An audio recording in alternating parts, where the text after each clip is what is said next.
What's going on? Okay, I'm here with my 2018 Eclipse Cross, and routine maintenance required. I need to reset this, and I'll show you how to do it real quick. It's not too bad.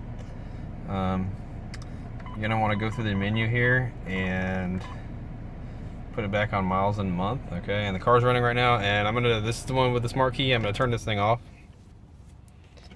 I'm gonna press this button down. Okay, now I have miles and month again with the car off, and I'm gonna press and hold down. Okay. And the wrench symbol is now blinking. Okay, and I'm gonna hit the button again. It's gonna ask me if I want to clear. Okay.